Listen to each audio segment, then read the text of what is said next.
Hey guys, this is Janjua and welcome to Thor. In this episode, we're going to be reviewing Shang-Chi. Now, this film we've been waiting for a while, so we're very excited to talk about it. So stay tuned for another episode of Kung Fu Action on the House of R.E.P.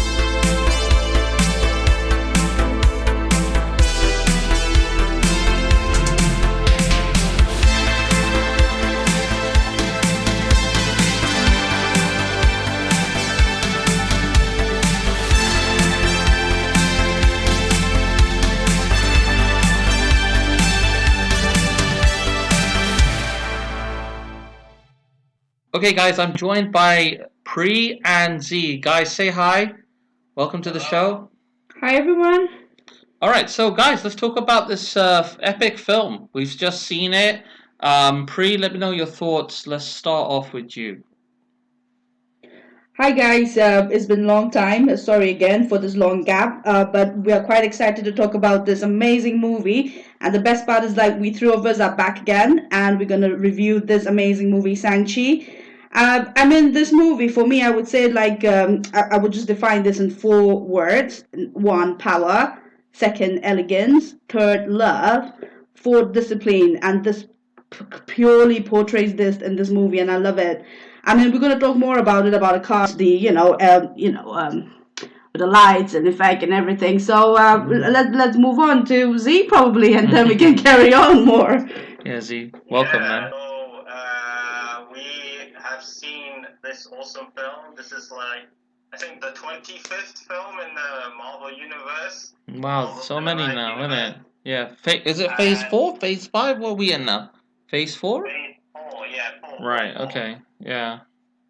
So, this film was originally scheduled to come out in July, but it got delayed, obviously. So, we ended up seeing the film in September, and I think it's an awesome film.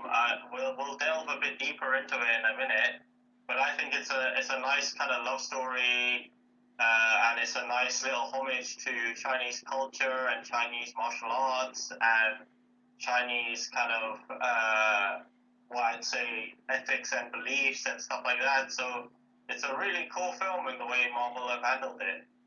Yeah, I think that they treated the subject matter with like respect and didn't kind of sort of mess around with it. I mean, first of all, like the elephant in the room is the Fu Manchu Mandarin that used to exist back in the day when the Iron Man comics were back in their heyday.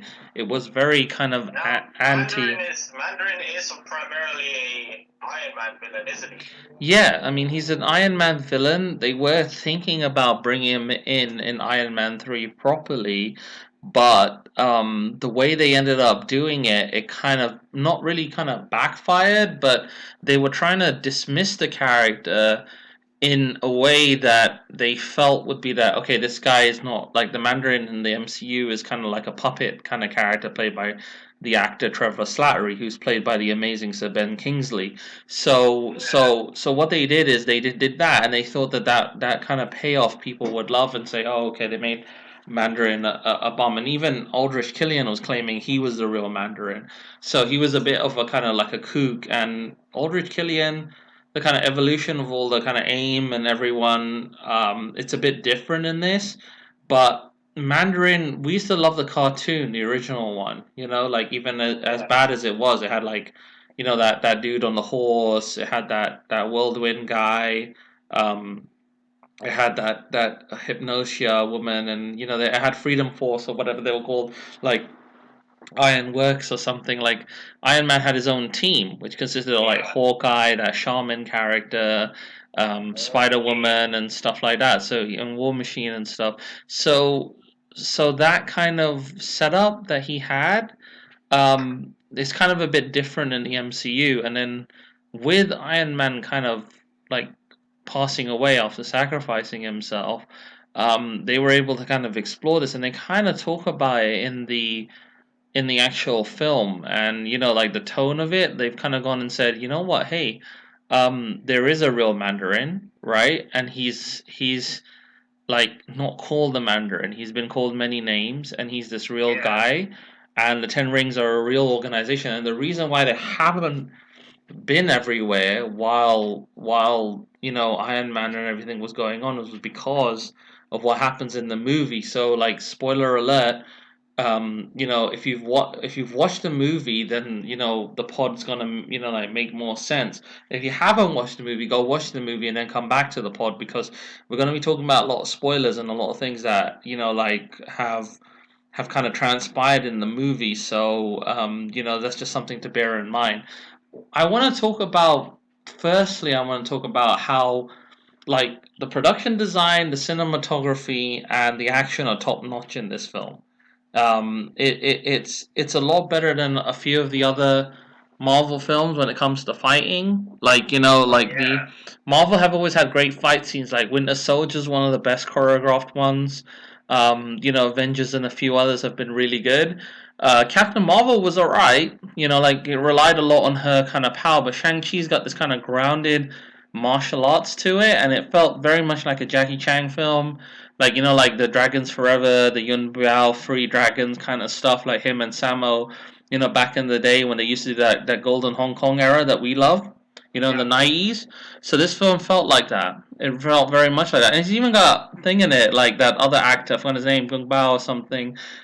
He's the landlord. He's also one of the dragons. Remember, he's in Dragons Forever. He plays the evil henchman, the main villain in that. Like Dragons Forever is one of my most favorite films, so we'll come back to that in a House of Rap. But basically, he's in it and he plays one of the elders in the village. He's one of the ancient elders who's looking after Tai Lo or something that place. That's right, yeah. So it was great to see him. Yeah, it was like really cool.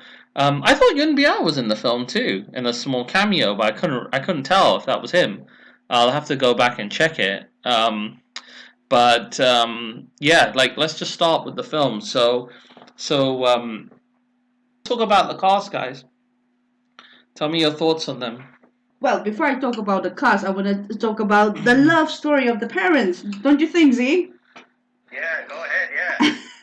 It was amazing when the father was coming into that. Is it the village, isn't it? Yeah, Right? yeah, he was a vicious warlord who discovered the Ten Rings. Now, the Ten Rings have been changed from actual cosmic jewelry. They've gone away with that double cosmic jewelry thing because originally I thought that Mandarin would have slivers of the Infinity Stone and he had made his own rings from them. Like, so somewhere along the line, someone had shaved down an Infinity Stone and he had like pieces of them, like little pieces, and that was giving him half the power or something silly. But this idea is better because they're two separate things. It's some kind of alien or foreign technology that they manifest and appear as these kung fu Shaolin braces. The ones you wear to build up your strength when you're doing your kind of movements and art styles. Like form styles. So what you do is you would flow through with the form styles and they're weighted. So they give you more, they kind of weight you down and then you would deliver more power. So they took that and they actually made it into something that you can do. So you can jump with them by slamming them into the ground to give himself a boost. They snap back. He can throw them like flails. He can create shields for himself that can defend against arrows and other kind of projectiles. He can use itself as a projectile. Like power in the devices. They're very cool. I love the visual style. Tony Leung is one of the best actors. He's like an amazing Hong Kong actor. He speaks English fluently and also Cantonese and Mandarin. So he's able to switch between the three dialects with very finesse and ease. He's got amazing gravitas in his performance. The emotion that he portrayed behind his eyes and the way in which he portrayed this character, although the character is villainous, from his perspective, he's actually trying to do good. So he's a multifaceted and very multi-layered antagonistic character. And I thought that his portrayal was very, very, very good, very excellent. And he's a fine actor, and I would love to work with him one day. I think he's a very excellent actor. Very excellent. Well, the father's name was Wenwu, isn't it? Right? Okay. So Wenwu basically came to this amazing village, and but this is where Wenwu, the father, met the lovely wife. So, I mean, if you guys haven't seen this movie, I mean, this is going to be like a spoiler alert, but the fight they had, it was like so elegant, so poised. I mean, I love it. The kind of connection they started having during the fight. I mean, she was obviously protecting, from anybody entering the village, because she was like a protector, for that power. And the kind of fight, the way they were doing it, the movement, and the connection, the eye, it was so beautiful. And I just love that part at the beginning of the movie. And of course, I love the fact that I'm jumping to the bus fight as well with Shang-Chi and Katie. You want to talk about that, Z? Yeah, sorry, which bit are you talking about? The The San introduction to the. Francisco The fight they had bus at the scene. bus, with Katie Yeah. and Shang-Chi, when these people came to take The the pendant. pendant from Yeah. Oh, yeah, Shang-Chi. yeah, yeah, yeah, absolutely, Yeah. yeah. I mean, obviously, we get kind of introduced to the history of what Wen Wu is doing in kind of like feudal times when he takes on all those Turkish-looking dudes. What looks like it's near Babylon, and then there's a bit obviously that you described, Pri, about the love story and how the parents got together, and he kind of explains that story.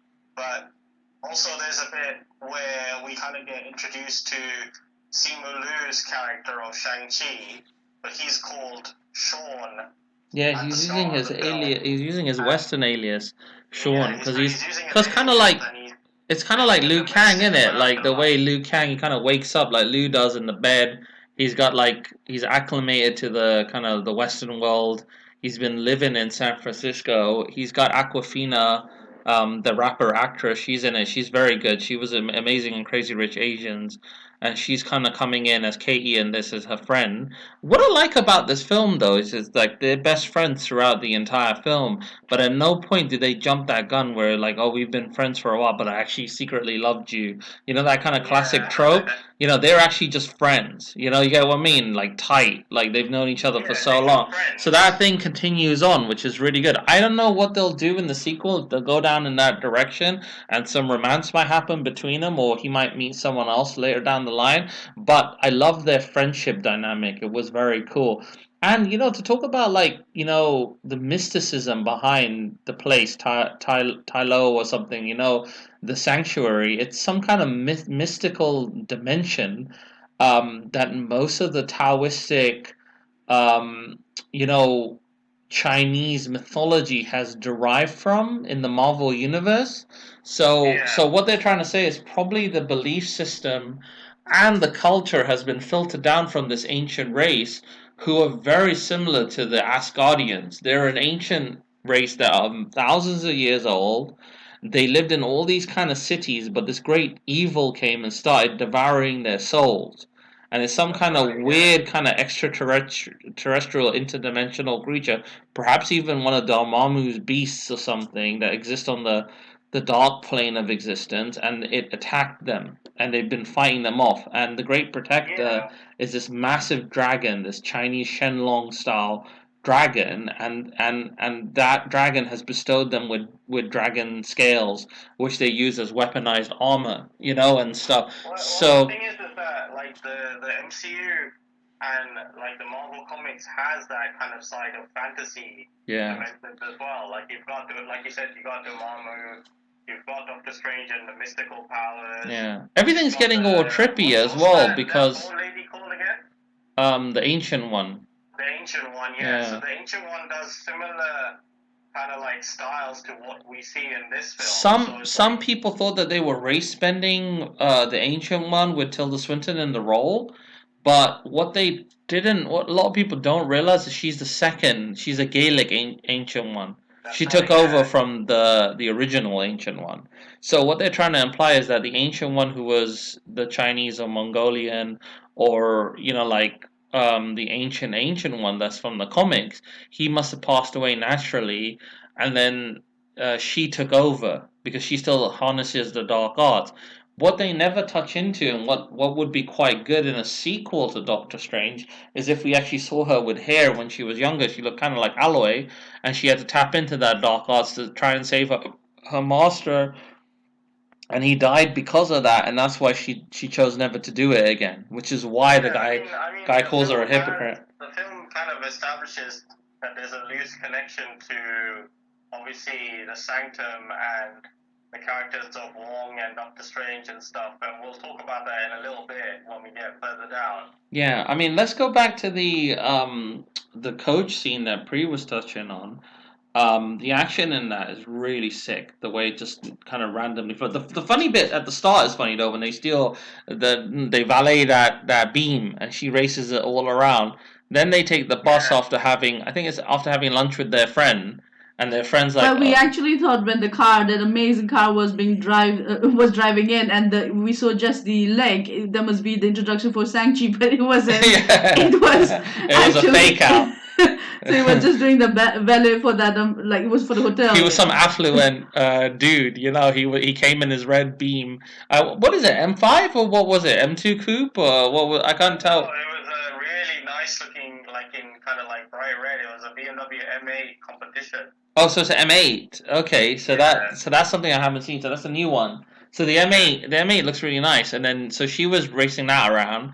Then they get kind of like disappointed. I think Marvel have a very cushy BMW deal. Yeah, right now it looks like they have a BMW deal. BMWs in Black Widow as well. Yeah. So the recent deals with them, because they had Audi for a long time.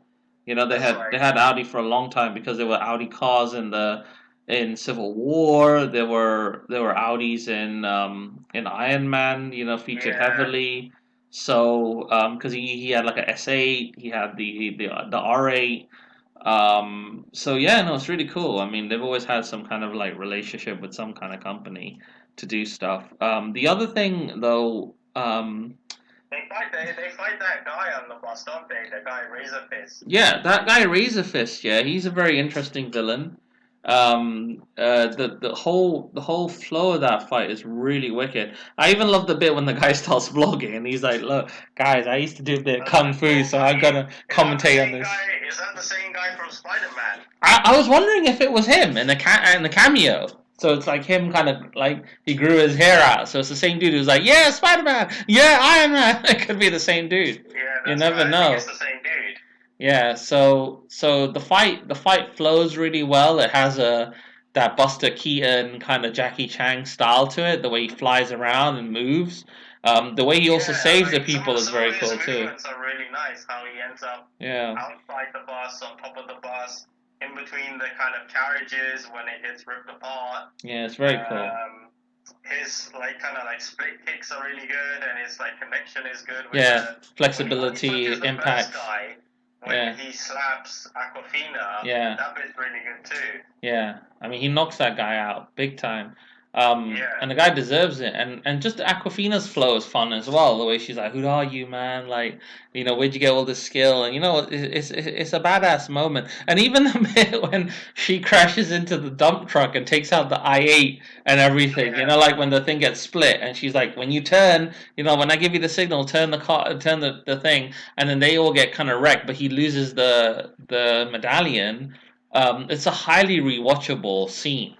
And you know a Marvel film's really good when the scenes are rewatchable, the flow is rewatchable, and the tone and the structure of the scenes are good. To that scene in Ant-Man and the Wasp when they're trying to get the case back from Walter Goggins. And yeah. I mean, Ant-Man and the Wasp is good. Both of them are set in San Francisco, so that's very interesting. Both of them are set in that city, not LA.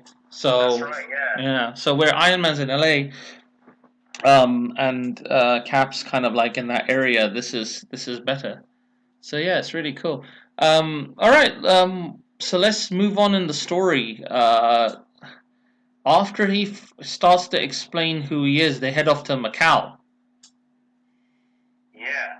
And that's a cool bit because it shows China in a really wicked way, doesn't it? And Macau.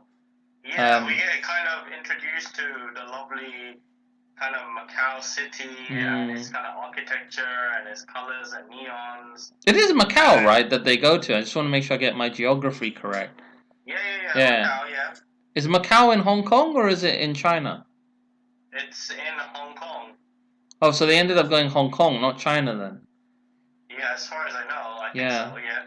Yeah, so that's cool, then, isn't it? They go there. They go in that weird elevator, you know, like those kind of construction elevators, and then he ends up signing something, and then that ends up. We get introduced to two characters. So you get introduced to Ronnie Cheng, who's playing John, and he's that kind of guy who speaks like English and Cantonese, and he's like what I would say is like the booker or something, like what do they call that stuff in gambling? He's like kind of like a fixer, kind of like booker dude. Like he to me he feels more like he's the fight fixer, you know, the announcer.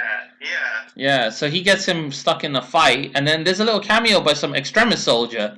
He's fighting some dude in like those medium level fights. So they're trying to say that the extremist soldiers are not tough no more. They're like basic. And then there's a massive wicked scene where Abomination is fighting Wong. So that's a really good cameo. I mean, it's not bad. I thought the scene was a bit too short to show like where Abomination came from or how he turned up out of nowhere in the middle of Macau. What they're trying to say is that he was training him because Abomination had sort of regressed into a more beast-like mode, and he had lost a lot of his Emil Blonsky intelligence as a side effect from the serum, because the serum was wrong. And then over the years, Wong's been rehabilitating him and training him. So he's gonna appear with Wong in She-Hulk, and then She-Hulk and them lot are gonna become a new bunch of Avengers. Do you get what I'm trying to say? Like Abomination had his he has his final form with the kind of gills and stuff and the slightly morphed muscles and stuff. He doesn't look as bony as he looks in Incredible Hulk. His CGI is a little bit different. Yeah, they've retconned him. They retconned his look to fit closer to the MCU Hulk and stuff, to give him more of the kind of gill, aqua-looking kind of fish-looking kind of thing, to show that they studied fish or something, to give him the scales and stuff. Pri, what did you think of the cage fight? Well, before I talk about the cage fight, I'm so intrigued to talk about Katie because she's hilarious. She's so cute. She's amazing. And I already loved her from that movie Crazy Rich Asian. And when I came to know that she's going to be in this movie, I was like already excited, and she did so well. And then some of the scenes that it really came out is like, in the bus when this guy was coming out with the big dude with this the blade arm. Yeah, and she was so scared, like, oh please don't, just trying to stop him. And then when he started hitting him, you remember the face of Katie, like with her mouth open, like, whoa, how did that happen? Who is he? I don't know. Is he my friend? Is he from some other world? That was so hilarious. And then also like when she finally when Shang-Chi told Katie to do the sign, she was like, what sign are you talking about? And like, ding. That was a nice touch. And then after that thing, like she literally took those turns, and then she was like side to side with that other bus, wasn't it? Yeah, the garbage guy, and she's like, "We make a good team." Yes, that was so funny. Like, we make a good team. And that was amazing. And the guy was like. And then, when was he explaining again? Shang-Chi was trying to explain to Katie about the life, and she was like, "You can tell me on the flight." Yeah. I'm like, "What? You're not coming though." I completely forgot about the bit on the plane. Pri, tell us about the bit on the plane where they have that funny bit with the, "Hey, we're out of the stewardess." She was hilarious. Where she was saying to Aquafina, "Hey, listen, we're out of chicken. We're out of chicken. We have only beef. Oh, sorry, we are out of beef." Yeah. It was. If I remember correctly, it was like, we're out of chicken. We only have vegetarian and beef. Then they say they want vegetarian. There's no beef. It's only vegetarian. So what would you like to have? You just said veg. So only veg. Like, okay, veg for you, and for you, sir, veg. What else? That's the only thing that you have. No, they ended up. I think it was. They ended up having beef. Or was it beef? Yeah, it was beef. It was the other way around. Oh. Yeah. But it was funny as hell because he was deep in his thing. He was like, "Yeah, so my dad trained me to be an assassin," and that's the other backstory. Like, Wu Wei, Tony Leung's character, he wanted Shang-Chi to train with him, and this guy in a kabuki mask was like his instructor, and used to beat him until he became like one of the best martial artists in his dad's camp. Is that there's a really nice montage of like a really young Shang-Chi and then the slightly older Shang-Chi, and the kid who's playing the slightly kind of like, well, I'd say 12 to 14-year-old Shang-Chi, he does some really good. That kid is very amazing. A lot of talent. a lot of talent. That kid's gonna come up. I see a lot of good things coming from him. His prowess was amazing. I mean, he could play a young Kung Lao. I could make a Shaolin Monk series, have him in it. You know, you get what I mean? Because I've always thought about making Adenia. I still want to talk to Ed and everyone, and I talked to some other people about making Adenia. Adenia would be like a prequel series set before when King Gerald's alive, and Argus and the other lady, the actual elder gods of that dimensional realm are alive. You know, so Rain and everyone's young. You say that, Yeah. and I feel that this film does a better job of being like Mortal Kombat than Mortal Kombat does. I totally agree with that. Pre, what do you think? It feels more like a better Mortal Kombat, isn't it? This Shang-Chi film. What do you think? It's one of the most amazing martial art movie that I've seen in the recently. Recently, yeah. Yeah, recently of all the movies that we have watched. I mean, this is like one of the most amazing. I mean, the fight, the movement. It's not only the power. It's like they're so disciplined. And the growth as well of the film. Like it starts off grounded in reality, then rises up. So he starts off doing grounded martial arts. Then it goes up to a little bit more kind of like higher, and then at the end he's like freaking mystical. You know slowly it was a step by step learning for him, and he had the power of both the mom and dad side, which is great. The balance of light and dark, the yin and yang. Exactly, and I'm going to the end part of the movie, but this is where he actually found, the connection, that what he had inside, and the way he came out, from that water. I mean that was amazing, and the mom was like, like wake up. What did she say? She was telling him in his like, he was remembering his mom. You can do it. Something she said something unique like wake up was, and he had this connection with the dragon as well, and the way he came out, it was like amazing. Like I mean I want to see this movie again. I don't mind watching it for the second. That's what's great about the film. You know a film's successful, and you know a film is really good is if you want to keep watching it. Very rarely do I have films that like are permanent fixtures in my vault, and I'm very happy to say that Shang-Chi belongs in there because tonally it gives me the same kind of fond nostalgia of classic Jackie Chan films. It's also got the brilliant Michelle Yeoh in it, which I haven't touched on yet. She's one of the most phenomenal actresses of our time. I loved her in Bond. I loved her in Police Story 3. That was the very first time I saw her. Ironically, Thingy's in that too. The other actor from Kung Fu Hustle who plays the Archer. I can't remember his name, but he's one of the Lucky Dragons. He's one of Jackie's old training buddies. He also was in that film. He played one of the villains that Jackie tries to free when he goes undercover. Tiger or something his name is. That's a brilliant film if you haven't seen it. I'll do a deep review about it in an upcoming episode. I'll be delving into Jackie's library because I'm a huge Jackie Chan fan and Hong Kong cinema in general. That's one of the reasons why I love this film. And I think why all of us loved it. I mean, even Mum loved it. She very rarely really likes films, and asked her. I said, Mum, what do you think of this film? Because we all went to see it as the family, and she was watching it. She was enjoying every minute of it. She was loving the jokes. She was getting the jokes. She was getting the tone of the film. She was loving the fighting. She was telling me, "Oh, this guy can kick. He's on it."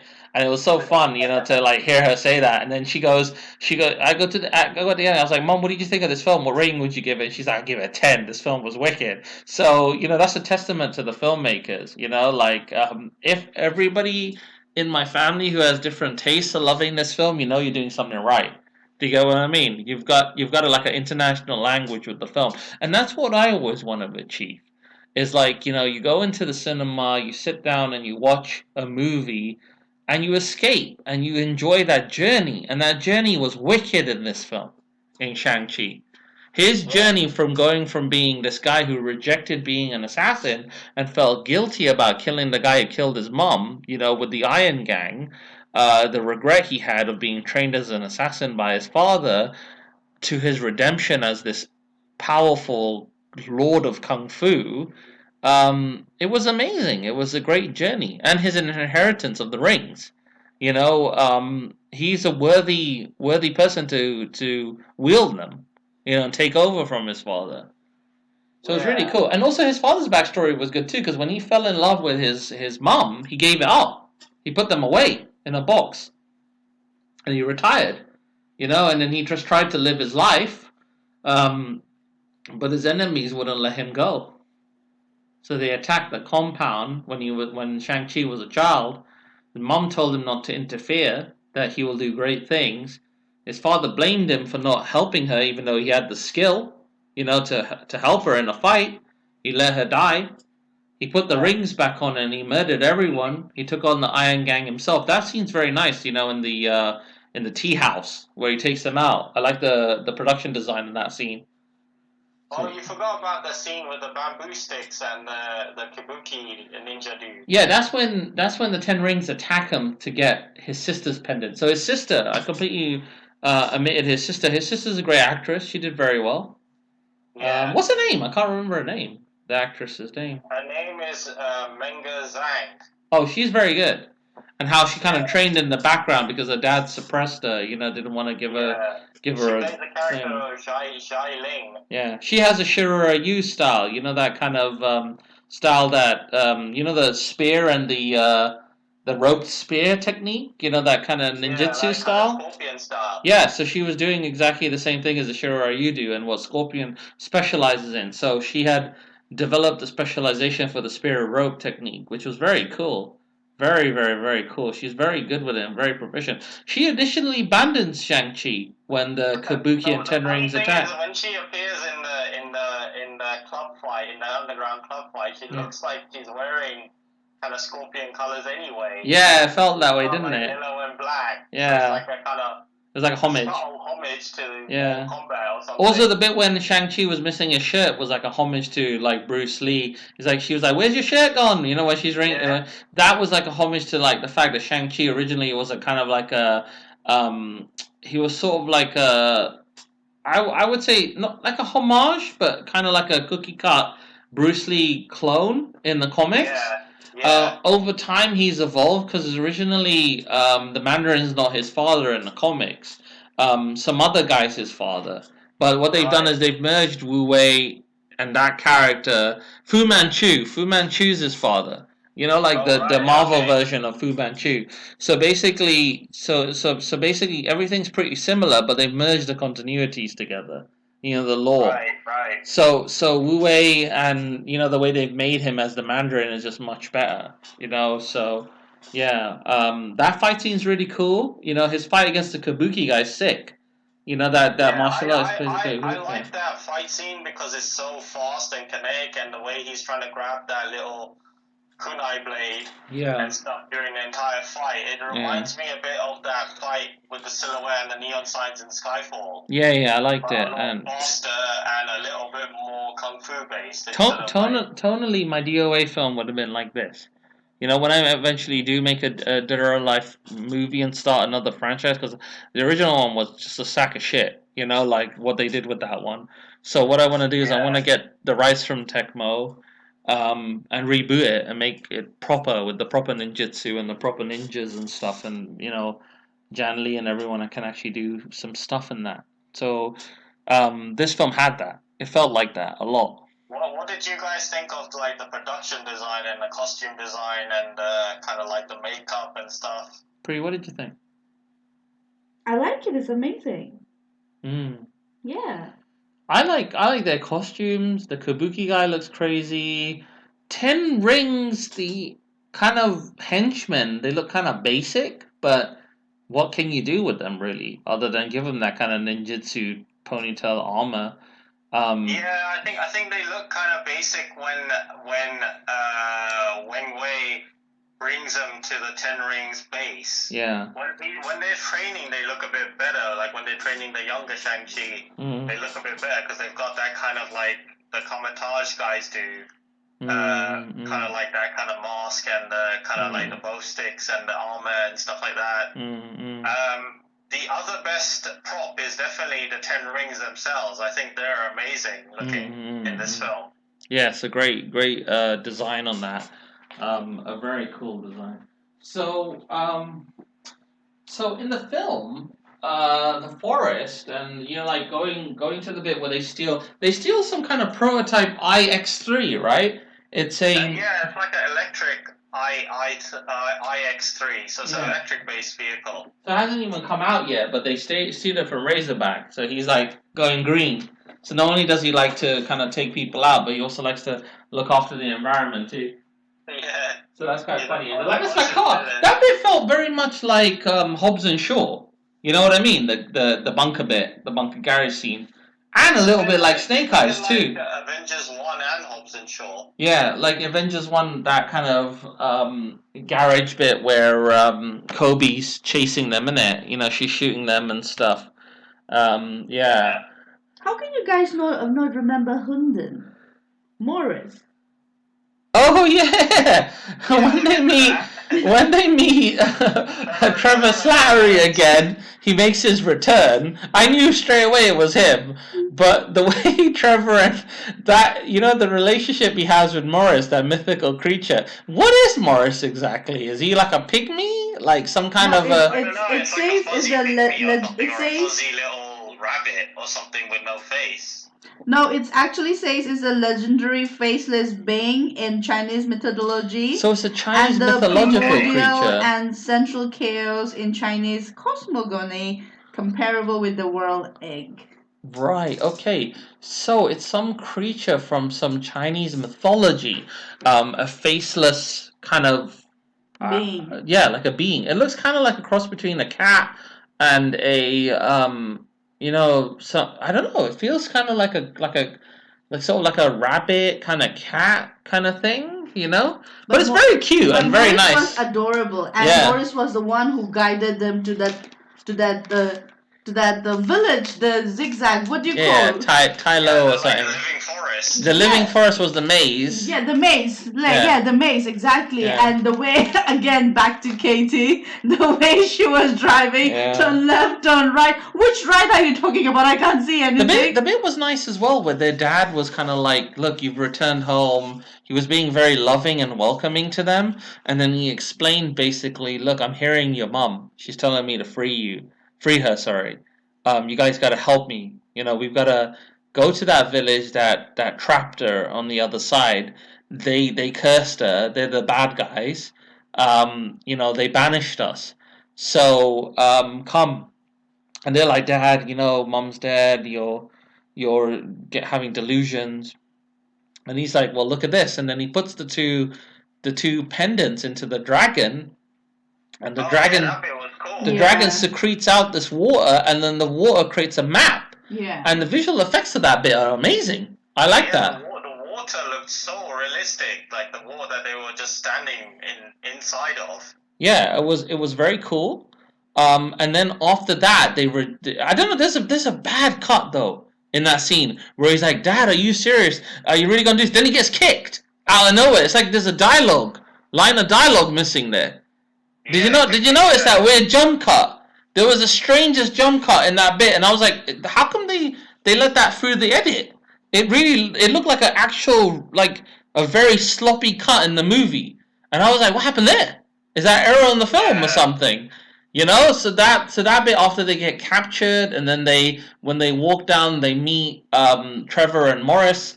And then she breaks the walls and she says, look, my dad's got this underground tunnel system. This is how we escaped before. Then they steal the I-3. And then the motorbike guys kind of chase them and they have this wicked fight with the motorbike dudes and they crush the cars and stuff by closing the gate early by using the guy's fingerprint. When they're on their way, the forest bit we were talking about, that bit's so wicked. When they go through the waterfall's like a trans-dimensional gateway, very similar to Doctor Strange. And the way it forms and stuff is that they end up in this like Shangri-La kind of like, this place T.H.O.R or wherever, the place where it's called. It's amazing looking. It's this tranquil, beautiful looking kind of mountainside. It just looks amazing. It looks like all those like funky looking creatures as well. Yeah, there were all kinds of mythical deers and creatures with like deers with like big long beards and stuff, and it had those amazing golden lions, man. Those Chinese protector lions, they looked so awesome. amazing. They were like so cool.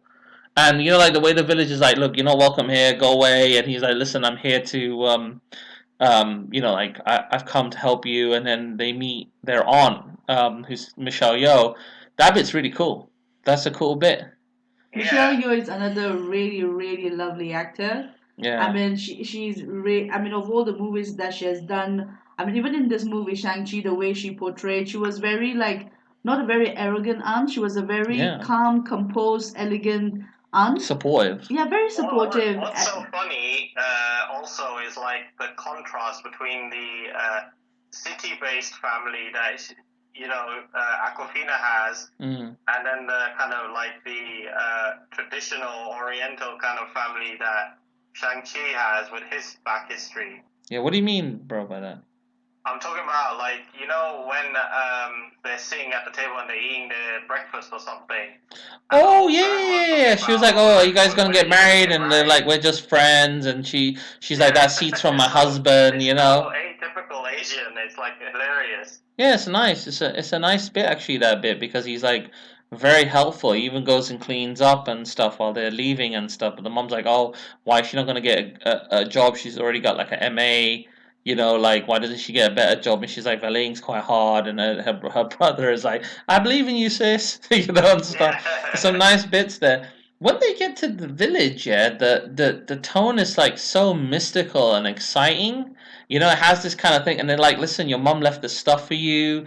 And she made these wicked battle costumes for them. So they would be part of the kind of that realm, as their protectors. And then Shang-Chi has some nice moments there where he's trying to balance the inner turmoil that he's having, and the sister's also having kind of like a great time because she's finding. We forgot to mention about the fight with his sister. I mean, that was amazing as well. You mean the cage bit? Yeah. Yeah, we talked about it before. Briefly. But she was really good. I mean, obviously she was angry at him, like, for leaving her behind. I mean, he abandoned her, man. Yeah, and then she obviously created her own. It was a bit of a dick move by him to abandon her, though. He should have come back and they should have ran off together, in my opinion. Yeah, but at the end, like, when they came, the father's men. Yeah. The sister left, and we actually thought that she left, but she came back again to help them. Yeah, that was a good bit because I thought she was gonna be like, yo, I don't like you, so she's her own faction, like evil, but she wasn't. I mean, what did you think about that, Brie? Like her character, you liked her arc? What arc? Like her arc, the sister's arc. About how she wasn't allowed to fight. I mean, the thing is that I don't like the fact that the father's compound was only accumulated towards men. No, he was a bit of a woman allowed. A bit of a misogynist. But that's where Michelle Wong's village, they had the equality. Yeah, Michelle. I mean, they allowed both men and women to learn, to adapt, to fight. Which is good. And that should be like that. But anyways, that's the movie, yeah. And I mean, but the thing is that she didn't stop. She was learning secretly, isn't it, with the moves and everything. She was trying to learn, adapt, and she did it. At the end of the day, she created her own. The cage. She's a very, very successful entrepreneur and warrior, making her own faction within the Marvel universe, and also creating like a way for her to kind of say, hey, Dad, this is my own stuff. And ironically, her dad knew that where they all were all along. And he's like, I always know where my children are and stuff. So that was quite cool. But I like the fight they had on that building, like, that was one of the nice fight, I would say. And then that reminded me of Rush Hour 2 a bit, when they were dangling on the bamboo. Do you remember that bit? Yeah. When he tries to save Aquafina's character of Katie, it's very reminiscent of that. Yeah. That was a classic. Rush Hour 1 and 2 are just classics, man. Like, the third one not so much. But we'll talk about those in a separate part. Okay, so when we're now in the film, in the village. We're in the village where the battle happens. Yes. So do you think that the bit where he comes in all the cars is a little cheap? Like they ran out of money a bit. Like he didn't come in like any kind of helos or Like, you know. I mean, it's a modern way. Basic, like. They came in some basic ass Jeep. I mean, this guy's supposed to be like a gazillionaire. Why didn't he come in like holograph? He was supposed to be like all powerful Mandarin and all knowing. Why didn't he? Like, he's lived for like 1,000 years. Surely he would have a wealth of cash or something. Yeah, I was kind of thinking that he would have like some massive mechanical dragon or something that he would come on. He came on his own one, and then the real dragon destroys his dragon. His kind of Serpentera. That would be quite cool, isn't it? He came from the city, man. Yeah. But I just thought something else should have happened there.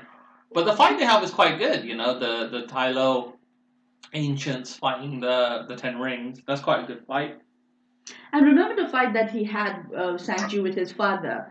I mean, obviously the father was being, called by this evil dragon from inside, in the voice the voice of his wife. Yeah, the soul taker. Serpent. It was just some giant kind of weird.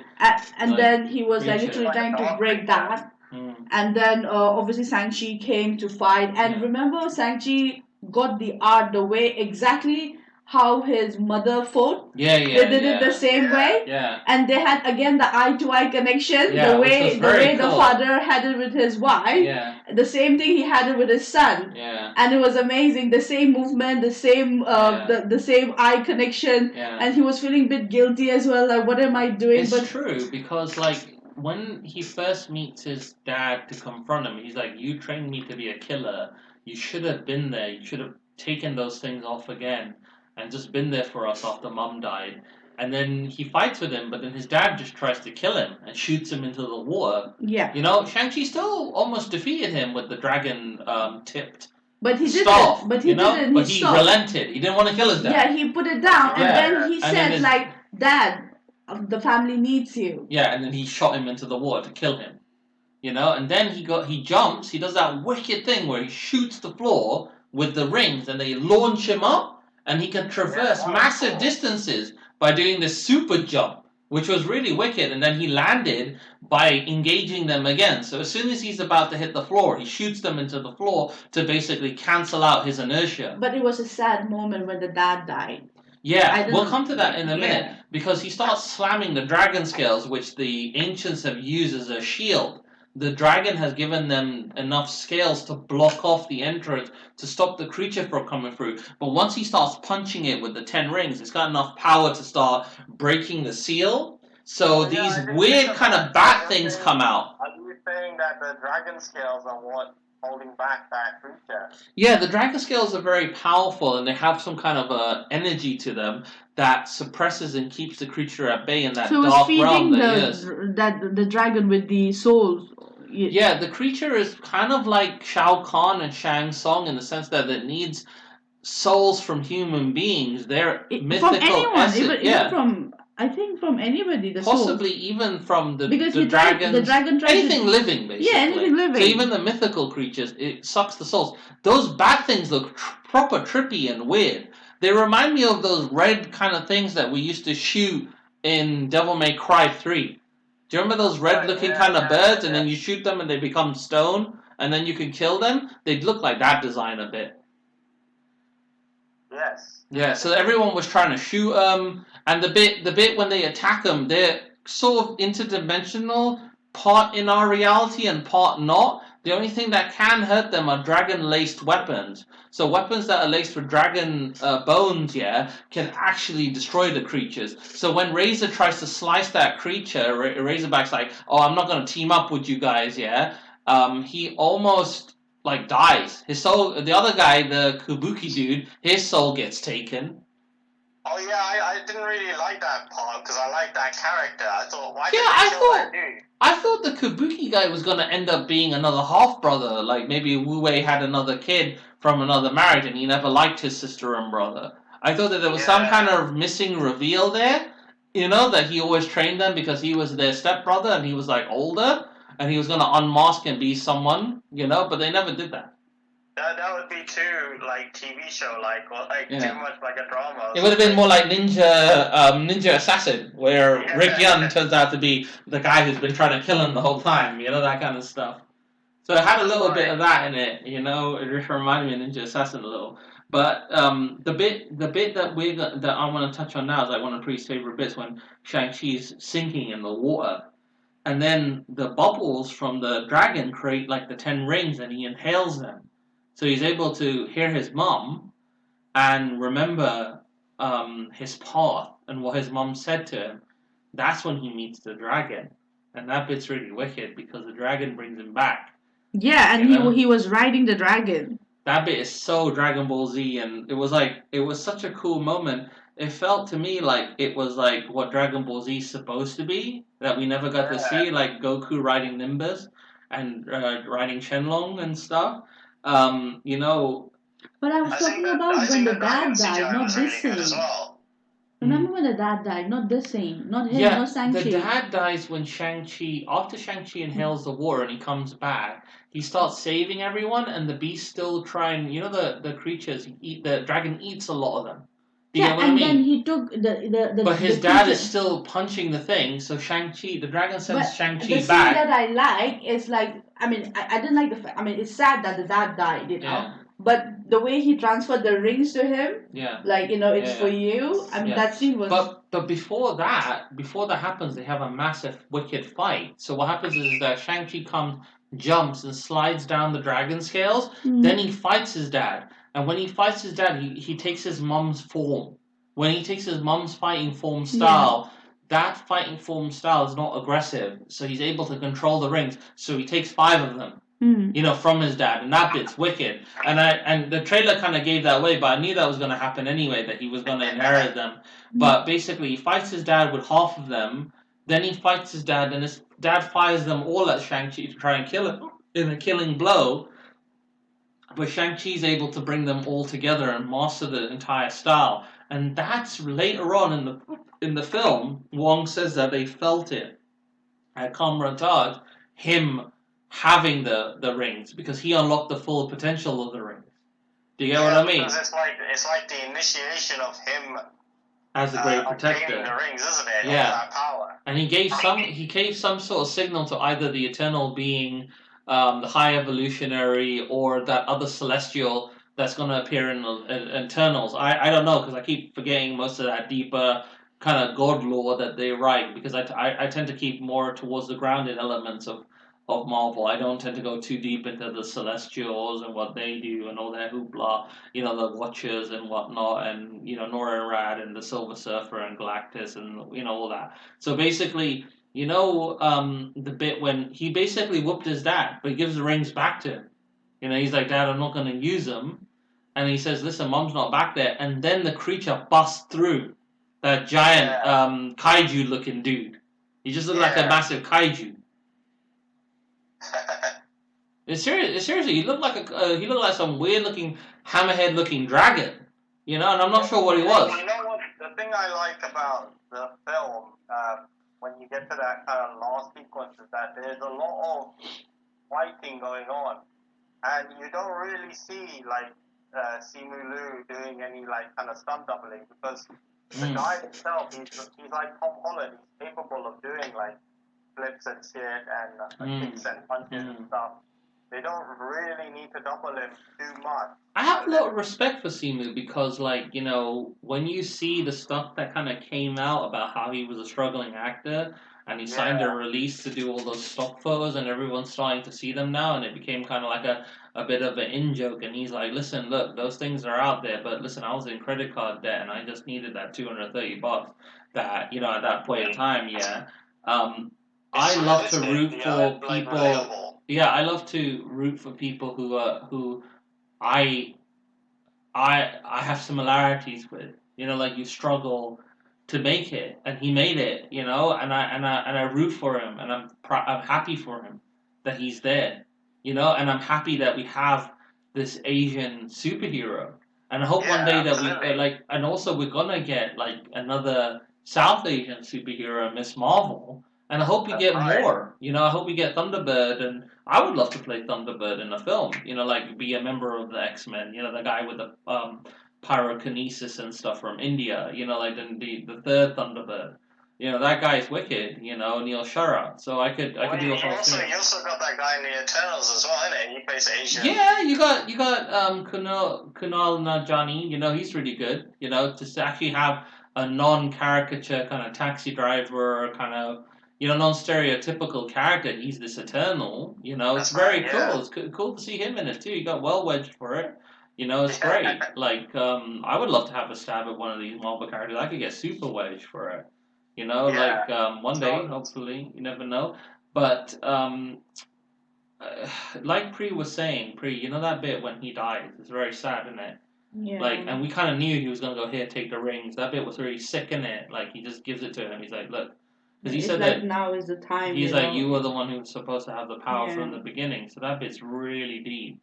You know. I think it's a bit odd though that they choose to kind of like say that he's the OG Mandarin and then just kind of kill him in the same film.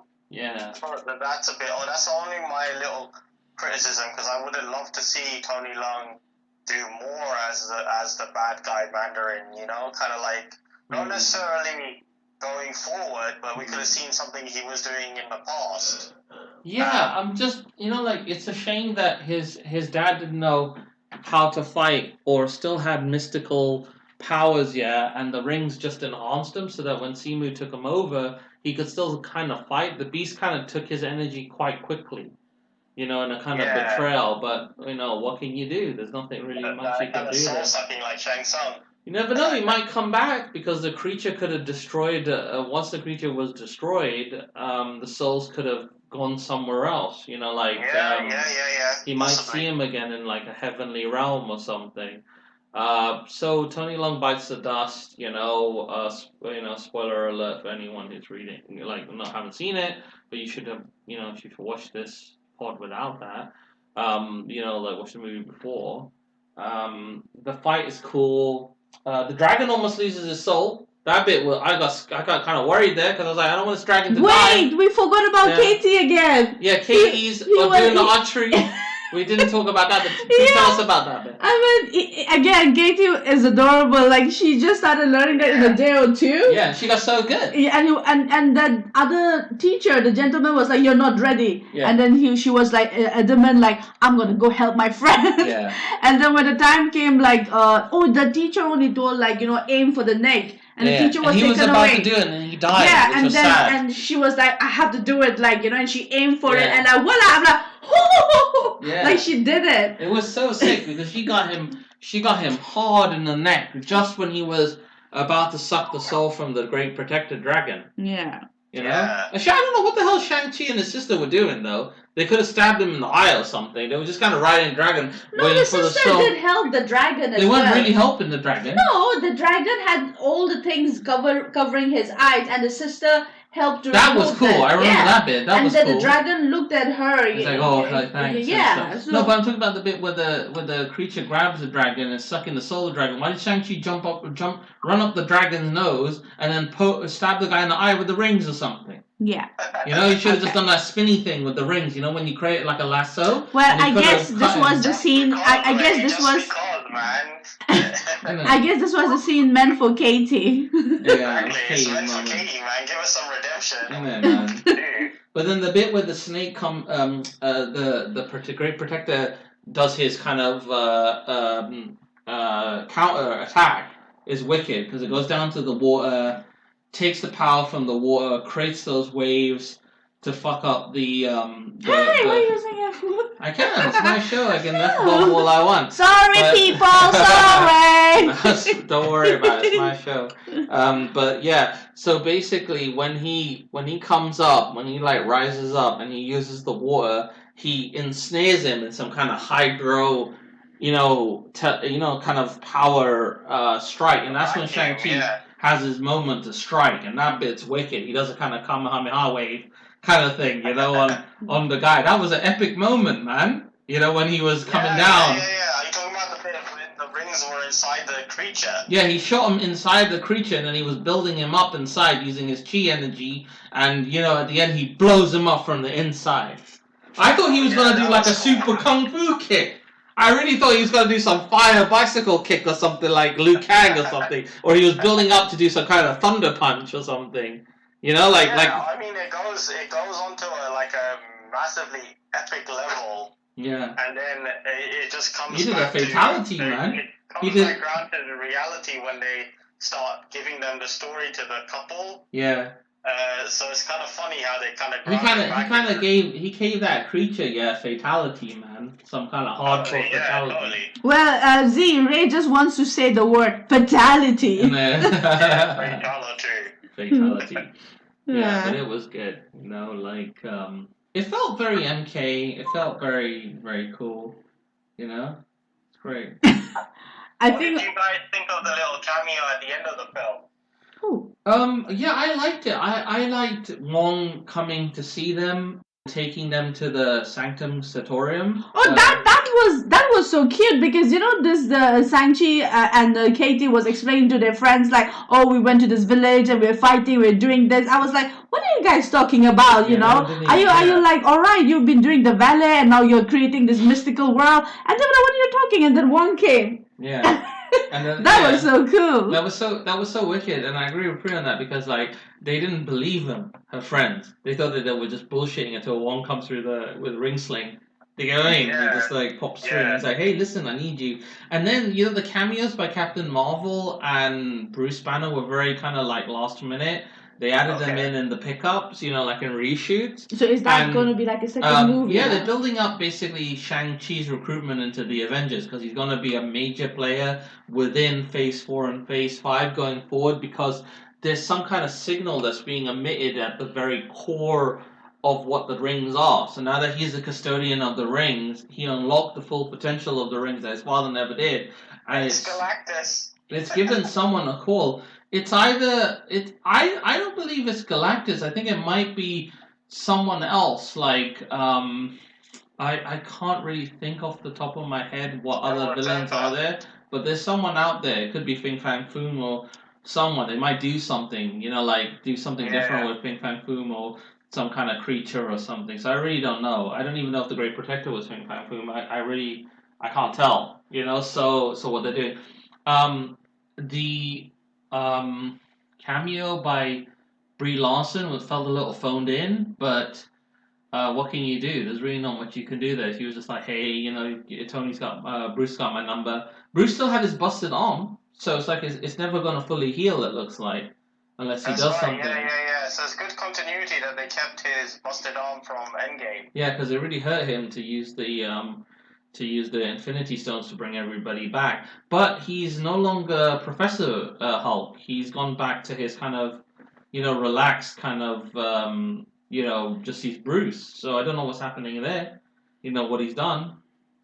Well, I guess he can like get angry and because remember he knows how to go back and forth between being the Hulk and not being the Hulk, isn't it? Yeah. So I'm looking forward to seeing another Shang-Chi. I'm looking forward to seeing where it's going.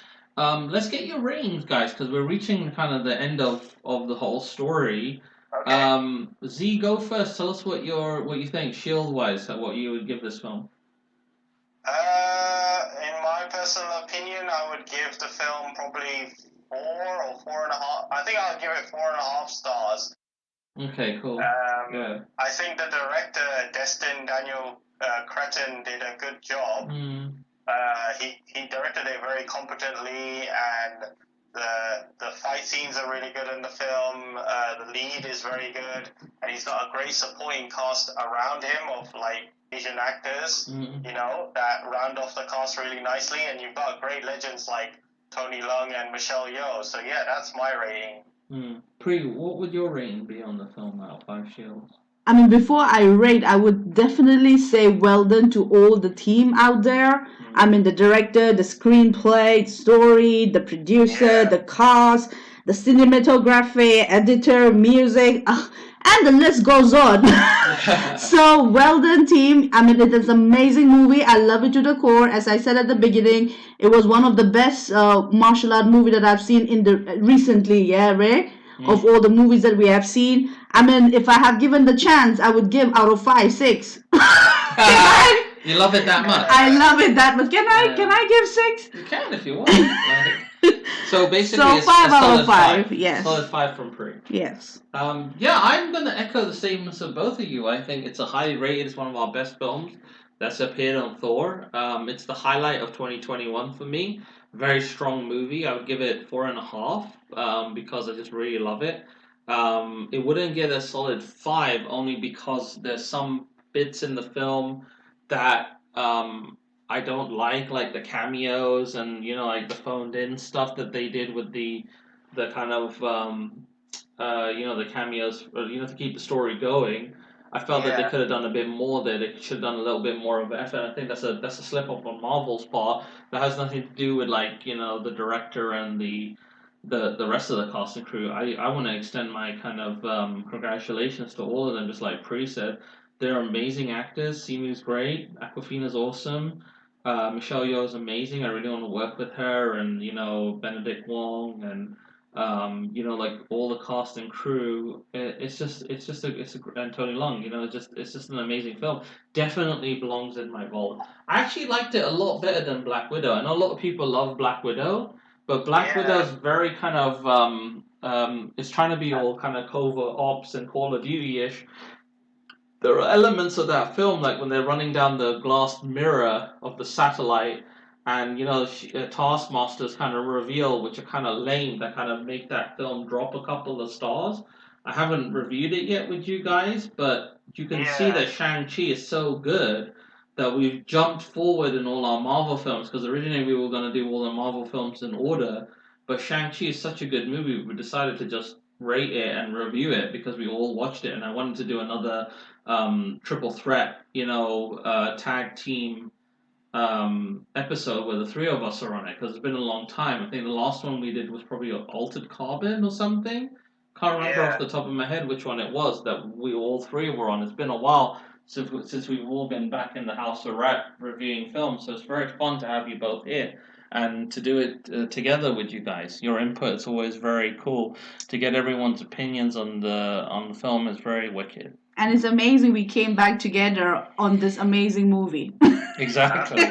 So it's really nice. It's just amazing all around. So thanks, guys, for being on the show. I really love doing it with you, and this film was great, and I highly recommend you guys watch it and add it to your collection because it's a worthy. I am watching it again. I'm gonna probably watch it 100 times with you, innit? You don't have a choice, right? You're gonna watch it. I love it. It's like it's just like Mortal Kombat. It's just like Jackie Chan films. I love it. I always kind of like fondly watch it whenever it comes on. I like it. I think it's a great Phase 4 film. Very solid. I'm looking forward to seeing Spider-Man too, because Alfred Molina's back, and so is the Goblin. I can't wait for Matrix. Matrix looks good too. Our next episode is Matrix, so the next episode after this is going to be about the Matrix trilogy. So me and Z tap into that and talk about it. So you could jump on the second and third one if you like. I will jump on the actual one in December. When we go see that, that's close. You'll be surprised at how much the time flies. I mean, we're knee deep in post on our project, so the time is flying, and we're going to have some exciting stuff to show you guys. Stay tuned on our Twitter and our Instagram and our social pages for some breaking news soon about our next project. It's going to be really exciting. It's top secret right now. I can't reveal it. Please don't kill me if I do, but we've worked hard on something very epic. And we are very excited to tell you guys, but in the future, we are proud of you all. Z, Ray, and the amazing team we work with. Yeah, our team were amazing on this. Not just this, but the other projects that we're working on. There's 3 simultaneously. That's the only thing I can reveal so far. They're all amazing in their own way, and they're gonna be amazing. So, all right, guys. So, thanks a lot for staying with us. Till the end of this pod. It's quite a bit of a pod, this one, but it's amazing. Just subscribe, like, share, and just enjoy the House of R.E.P. out. Thank you for being our amazing listener, guys. Out from Pre. Over and out. And Z, you say bye to everyone? Yeah, thank you for listening. Make sure you like, share, and subscribe our podcast, and we'll see you on the next one. All right, guys. See you on the next one. This is Ray out.